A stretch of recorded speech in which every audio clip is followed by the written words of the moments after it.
This is from the conference board. Yeah. I thought Consumer confidence, Matt, not great. Not. It's been lower, but it's not good. Yeah. Does it matter? You know, it is. I don't want it to matter. I think it kind of matters. I mean, it is the index of how much things matter. I guess it's whatever vibes are. It did tick down, not dramatically so, but it does seem to be hovering at the same level that it's been at, plus or minus, since 2022. Can I make a quick correlation? Not to interrupt you, what you've got to say on it is that the consumer confidence index is essentially an inverse of like when to invest in something. If you look at the chart, so don't invest at the end of 2007, which was consumer confidence was last peaking. Do invest in mid 2009, which was the absolute bottom for this graph. There's obviously times in between the whole cycle, but it was a pretty good time to invest that period.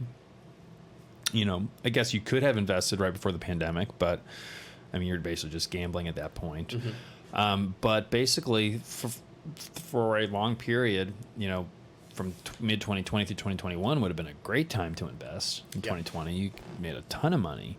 But then the bad time to invest was when consumer confidence all of a sudden skyrocketed back up post, 100 past the 120 of the index, which they use 1985. Whatever everyone was feeling in 1985 is 100, which I guess is like ideal vibes for whatever reason.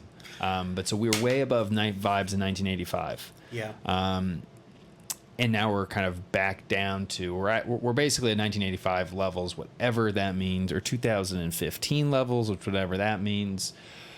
It's not bad. I don't think 1985 it was horrible. I'll be honest. Or 100 is horrible. It's basically going back to 2016, 2017. Looking at this graph, I thought that the consumer sentiment would be lower. And maybe I am conflating the University of Michigan, which also has some of the same number or a similar number. Then they have maybe consumer sentiment versus the conference board is consumer confidence. However, I remember talking about this a month or so ago about how consumer sentiment was lower now than it was around the time of the Great Recession, around the 2010s, 2007-ish, 2009-ish. But this one, it does accurately, I think, reflect that we're feeling a lot better than we were in the depths of the Great Recession, which is What's the difference between inaccurate. Confidence and sentiment? They're all I mean, feeling versus like confidence is a specific. Confidence is like a positive feeling. I'm confident. Where sentiment is like you could have positive or negative sentiment. But it's how you feel. Yeah, they're all both, feelings. but they're all just feelings. Yeah. And so. Yeah. They're all just feelings. Yeah. And ultimately, the way to kind of quantify this is to look at the questions they're asking and how they are weighting each answer to each question. Now, for some of these, like for this conference board one, the breakdown is, they have the breakdown there, but they pull out some of it in their release. For instance, their inflation expectations are actually down slightly from 5.4 to 5.3. Worth mentioning in contrast to the broader downshift in consumer confidence, recession risk ticked down to 2.5% by 2.5% too, which is great. Labor market opinions are slightly improved, but family finances sentiment is kind of flatlined. There is some weirdness to these numbers, and that's what it doesn't seem like. Yes, it ticked down, but there are so many goods with the bads. The current optimism on businesses, that's what really seemed to go down the most. So their current optimism went from 20.8 to 19.6. Their future outlook on business went from 13.1% optimistic to 12.6, and then increasing, and then the anticipation of increased income. So they think they're going to get paid more in the future. Well, last time it was 17.7. Now it's at 15.2. So that one seems like the most palpable and like, oh, really? You don't think you're going to get as big of a raise as you were?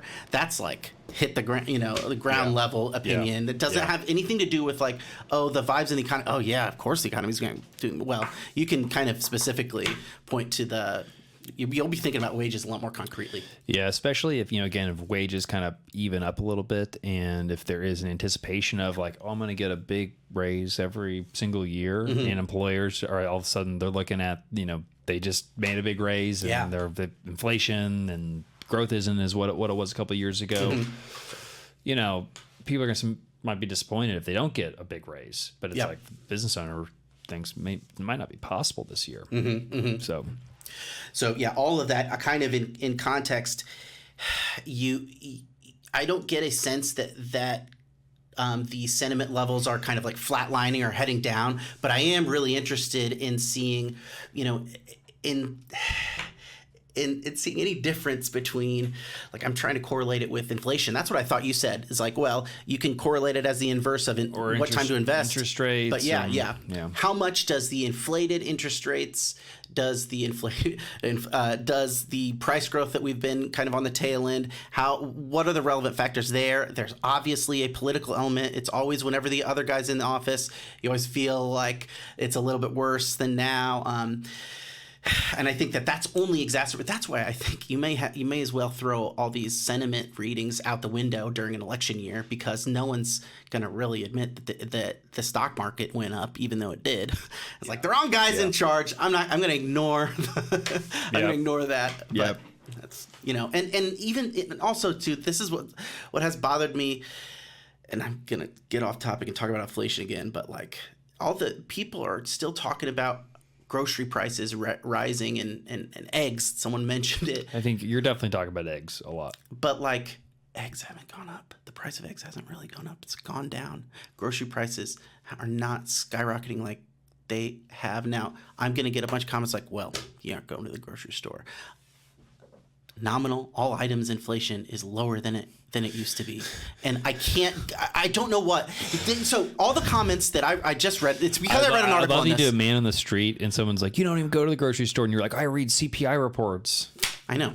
You'd really be able to connect to this is what the man on the street. Infuriates me though is CPI supposedly. And maybe it's wrong. Think about how messed up their. That's everyone's prices, though. It's not just your remembering. So I read an article this morning, and all of the comments were like, none of them cited CPI. None of them said any statistics. It was all like, well, I bought a can of Coke today, and it was a lot more expensive than it used to be. It's like, okay, your can maybe, but the CPI, that's our job, is to collect all these prices. That was the first time. I don't know about you, Matt, but that was the first time I knew that inflation. I was aware of the concept of inflation. The prices went up over time. Yeah. I'd never really seen it. Yeah. But I remember always, and I'm not the only one, because I've heard older people, my family talk about, when they were buying, a Coke for 25 cents or a nickel or whatever. Well, it's like, I remembered, getting a can of soda was 50 cents. Yep. Like universally, like 2 quarters, clink, clink. Clunk, clunk, and you had your can of A&W root beer or whatever. And then when they started, like, remember when they bumped up to like 55 cents? I don't remember 55. I remember quick 75. Yeah, 70. Well, that makes more sense, because I was like, who's got to have it, like the extra nickel? It doesn't make sense. But you got to the 75, and now it's $1 everywhere you go. Yeah, for a can of Coke. Well, it's probably more than that. Probably more than that, but like that's 100% inflation right there. Yeah, and that's a good point. I remember that the price got bumped up, and maybe it was like in freshman year of high school or something, when like the cans of Coke were $75, 75 cents. And that's a sharp memory. And I was like that. I was like, inflation. I was like, there it is in the wild. Like I wanted to take a picture of it. You can see it and feel it, and you remember it so sharply. It's harder to remember, this abstract idea. And that's why, at the same time as I'm infuriated by people that are only citing this anecdotal evidence, it's like, I feel like an idiot myself for just citing numbers without the benefit of these concrete experiences. Yeah. However, you can't throw out these numbers, and they do represent something. And I think they represent something powerful that's going on as inflation trends down, that it's difficult to ignore. Now, inflation's, maybe it isn't even trending down, maybe it's just plodding along, but it's certainly not the hand over fist price increases that we saw a year ago. But that's not what people are feeling. So who am I to say? I don't think people are not only slightly confused, but again, reticent to make any sort of decision or call other than like, we're just going to keep doing what we've been doing because maybe we haven't gotten, hurt so far doing what we've been doing, unless you bought a bunch of apartments at super low cap rates on floating rate bridge debt back in 2021, 2022. But other than that, you're kind of like, let's just see where this thing goes.